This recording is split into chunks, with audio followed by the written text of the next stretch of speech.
Today's World War II airsoft scenario is based on the Battle of Seelow Heights, a late-war battle between Nazi Germany and the Soviet Union on the Eastern Front. This battle represented the final gateway in the Soviet push for Berlin. Our small-scale recreation of this historical scenario will be a mechanized one, involving infantry, armored vehicles, and even a remotely controlled airplane providing close air support. We will be primarily observing the battle through three combat vehicles: a German tank, a Soviet armored fighting vehicle, and the airplane. Like the historical battle this scenario is based on, the Soviets will have a greater overall strength and more vehicles, including air support, the latter of which Germany has none. However, the Germans have some of our field's most experienced members on their team, and as such, it isn't going to be an automatic walk in the park for the Soviets. Part 1. Here is the battle map. Note that it has been inverted with respect to the northern direction. The outside edge of the blue border represents the map boundaries. In the upper left quadrant is a town area held by the Germans. On the north and west sides are their defensive lines, represented by black lines with multiple X's through them. The large black crosses are German respawn points, which can be attacked and neutralized by the Soviets. The Germans also have a dedicated respawn point for vehicles, represented by a black letter D for depot in front of a Quonset hut building. Most important of all, however, and also the prime Soviet objective, is the circle with a crosshair through it. This is the main German respawn point in that, if the Soviets capture it, they eliminate the Germans' ability to respawn anywhere on the map. All the Soviets have to do then is finish off any remaining Germans and they win the battle. However, there's a time limit. If the Germans manage to hold out for 1.5 hours after the battle starts, then they win the battle. The Germans will therefore try very hard to keep the Soviets away from their primary objective and out of the town altogether, utilizing dug-in infantry, as well as 2 tanks and 2 defensive anti-tank guns positioned as indicated on the map. The Soviet forces will begin out in the field at the red circle labeled Start. This is also their primary respawn point for infantry and vehicles. In addition, they will have 2 secondary respawn points for infantry only, indicated by the red stars on the map. In addition to infantry, the Soviets have 6 combat-ready vehicles at their disposal: 2 armored fighting vehicles, 2 armed troop carriers, a mobile rocket artillery truck, and a remotely controlled ground attack airplane. All ground vehicles are armored and therefore impervious to small arms fire, but the crews can still be shot through any unprotected openings. For safety, the plane will not be shot at, but there will be a simulated air defense system in place in which the Germans can repel air attacks and force the pilot to return to land. Finally, the Soviets will attack and try to penetrate the town area from multiple directions. The west side is closest to their starting position, but more heavily defended, compared to the north side, which requires a longer route with a German roadblock partway. Now, let's get to the battle footage. In addition to 2 brave on-foot cameramen, we will be primarily alternating between the perspectives of a German tank and a Soviet armored fighting vehicle. We will also be periodically switching to the Soviet ground attack plane's point of view when it comes in to attack.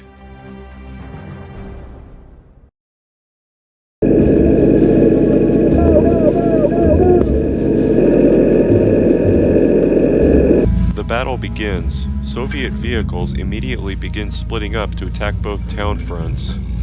Almost immediately, the Germans score a vehicle kill, claiming a Soviet troop carrier, an impressive long-range shot by a German tank's gunner.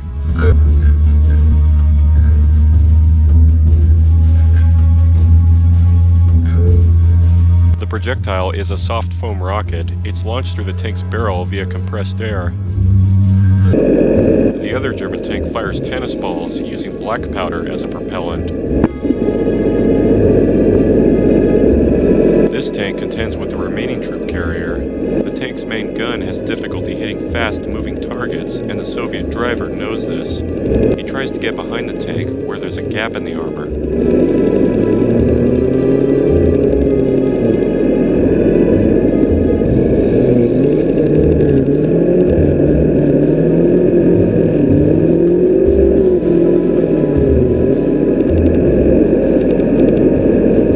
Those 2 contend, both Soviet armored fighting vehicles engage the German roadblock on their way to the less defended northern town edge.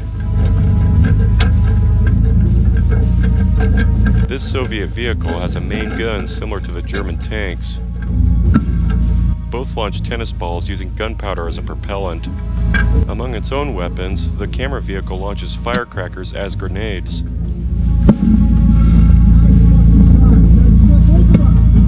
That one just took out the last of the roadblock's German defenders. They stand up and hold red flags to indicate that they're dead.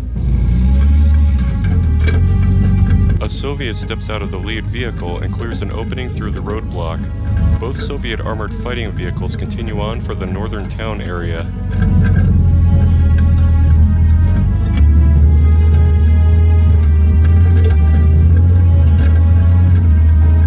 Meanwhile, the Soviet troop carrier from earlier manages to get behind the German tank's vulnerable rear and kill the crew with machine gun fire.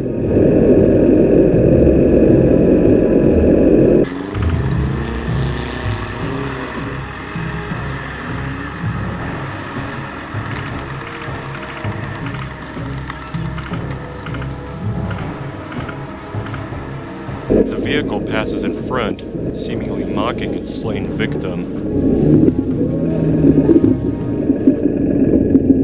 With the western town defenses now weakened, Soviet vehicles prepare to move in. Across the battlefield to the north, the Soviet armored fighting vehicles and rocket artillery truck push up on the town's northern defensive line.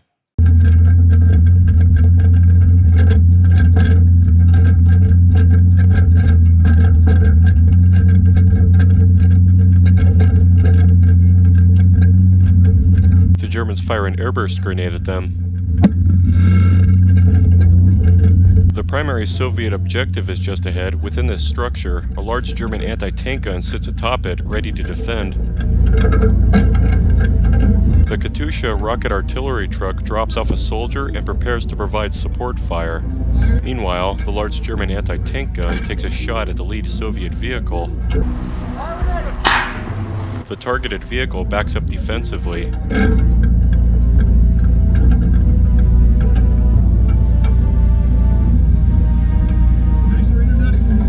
German troops can be seen relocating from the other side of town to bolster this side's defenses.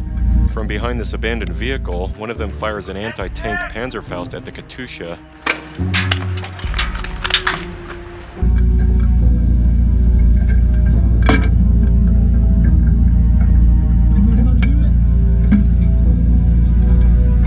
It missed. The Katyusha begins firing.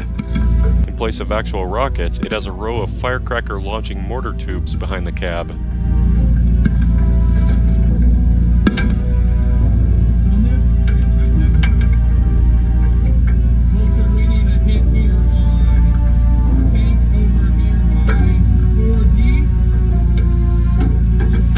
Our German tank has respawned and come to deal with the Soviets attacking this side of town.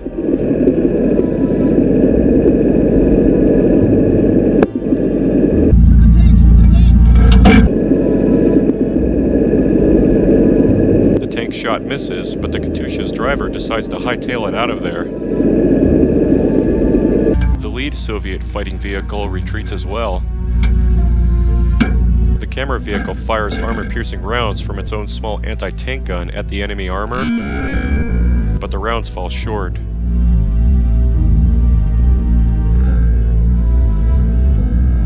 With the German tank targeting the others, the remaining Soviet fighting vehicle has an opportunity to close in on the tank's right side and kill it at point-blank range. For inexplicable reasons, however, they ignore the opportunity and join the others in retreat.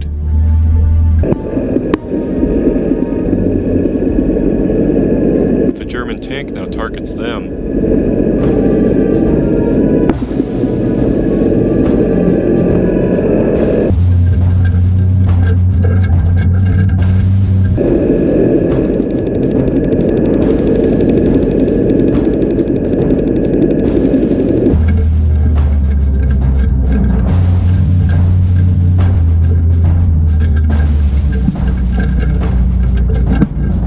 That charade of maneuvering, they come to a stop and make themselves sitting ducks. The tank capitalizes on the opportunity for an easy kill.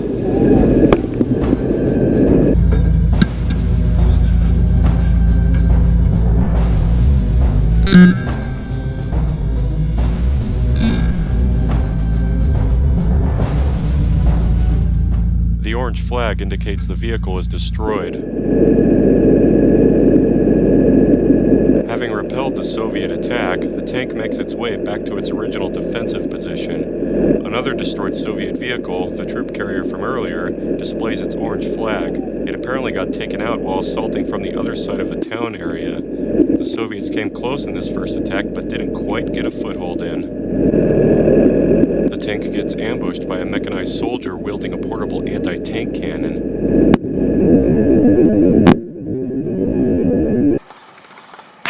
The tennis ball he fires grazes the metal barrel ahead and narrowly misses the tank. He begins to reload. The tank advances to engage him.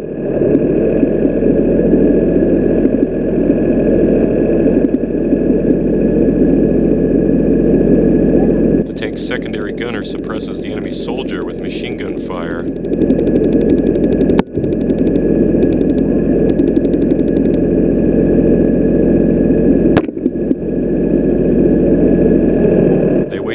Confirming an obvious kill.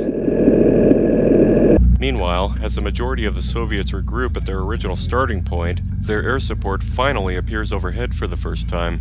The airplane's recorder cameras are switched off for the first run, but the pilot manages to take out several German troops.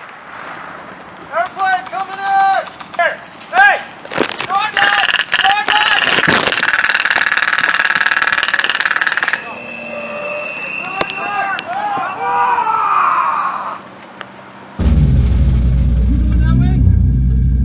The regrouped Soviets commence a second assault. This time, their forces concentrate exclusively on the western town edge. Our German tank gets ready to defend. However, lingering Soviet troops from the last assault hide in a nearby trench. It isn't caught on camera, but after it passes, the hiding Soviet troops ambush the tank from behind, killing the crew through an opening in the armor. As the Soviets push up, the Katyusha rocket truck launches a barrage to clobber German troops hiding in the town. Firing for effect.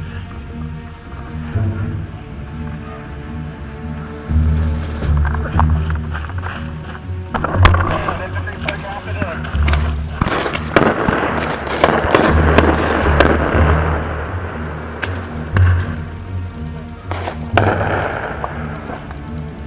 Push into town. Capture any flags possible.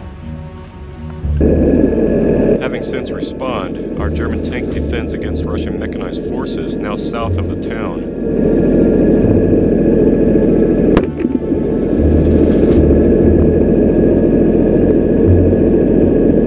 With Soviet forces converging on the west and southern sides of town, this Soviet fighting vehicle reverses course. They race around the map to attack from the north, as they did in their earlier attempt.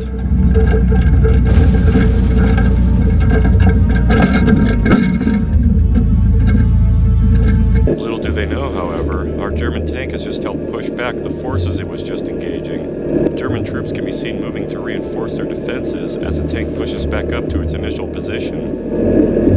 The tank engages a Soviet fighting vehicle. It's that same one that's equipped with a black powder cannon like its own.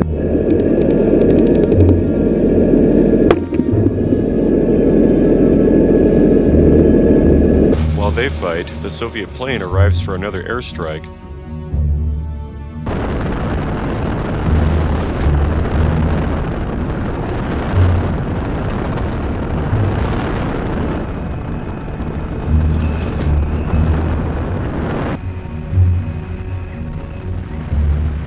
The bombs fall in the vicinity of the western defenses, but no kills can be confirmed from the footage. Meanwhile, our Soviet fighting vehicle has arrived at the northern town edge.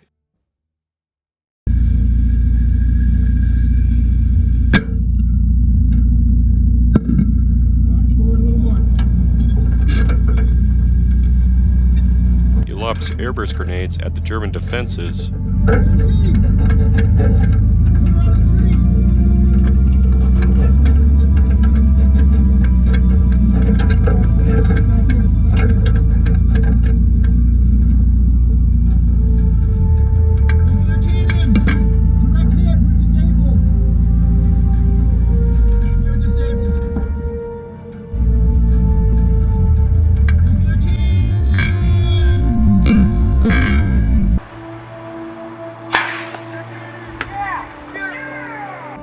vehicle can no longer move. However, its weapons remain operational.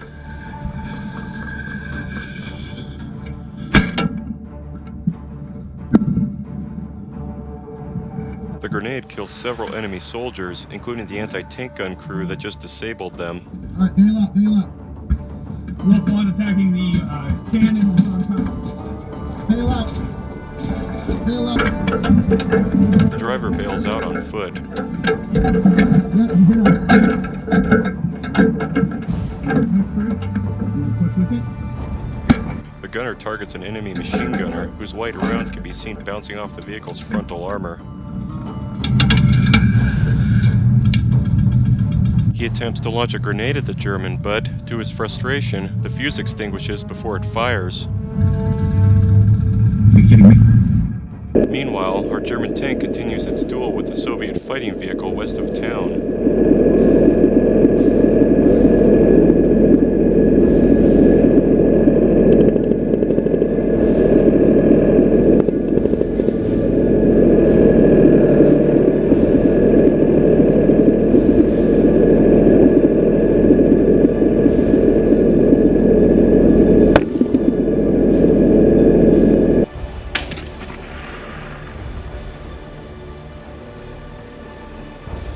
The tank scores a hit, killing its opponent. Back to the north, the disabled Soviet fighting vehicle continues to pound the German defenses with airburst grenades. They also receive help from the Katyusha rocket truck, which has just joined them from behind.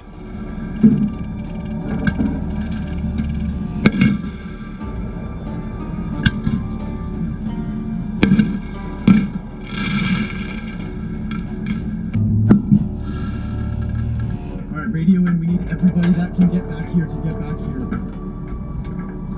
Because we have an opening right now to take their flag that we are not going to have. Radio in and let them know we're taking. The German tank appears, approaching their line. Its likely target is the Katyusha. However, an unseen Soviet soldier hides around the corner of a building. He waits for the tank to pass. After it passes, he runs up from behind and drops a grenade in the rear.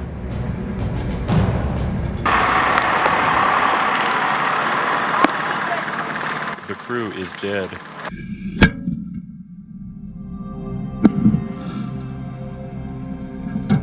With the German defenses weakened, a crewman abandons the disabled Soviet vehicle to push up on foot. The German anti-tank gun is back online. The shell flies just inches overhead as they attempt to finish off the disabled Soviet vehicle. The next one falls short and skips across the ground.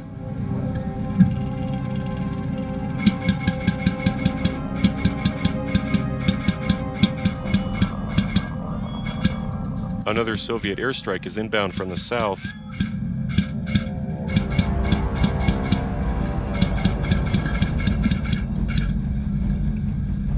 Here it is from the German perspective. Airplane! Ready! Look still! And finally, from the plane itself on the left. The bombs fall in the area where the German tank was minutes ago.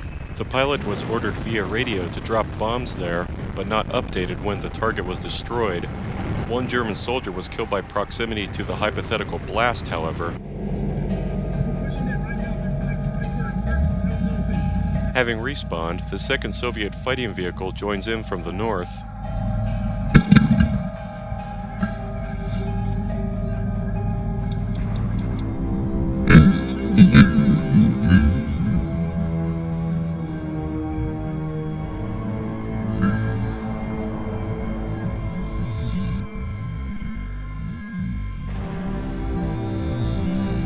It becomes the German anti-tank gun's new target. The disabled vehicle is now completely abandoned, with its remaining crewmen now taking cover behind the vehicle ahead. He pushes up on foot, going for one of the Germans' respawn flags.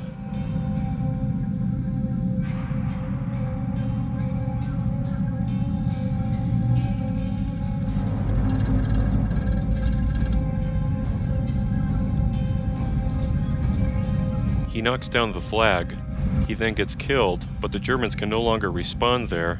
After respawning again, the German tank approaches to deal with the Soviets north of the town.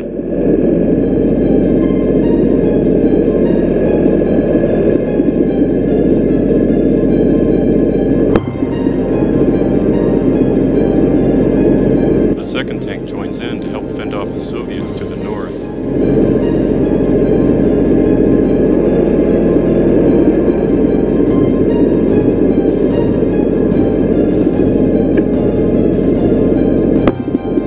Both Soviet armored fighting vehicles are down.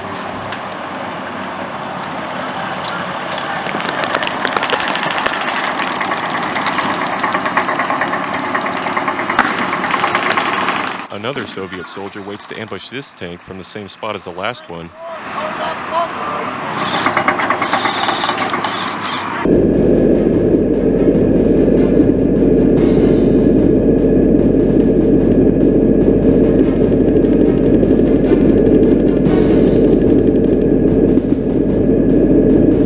The rear tank hoses him down with machine gun fire, but not before it drops 2 grenades through gaps in the lead tank's armor. The crew is dead. The remaining tank then takes out a Soviet troop carrier.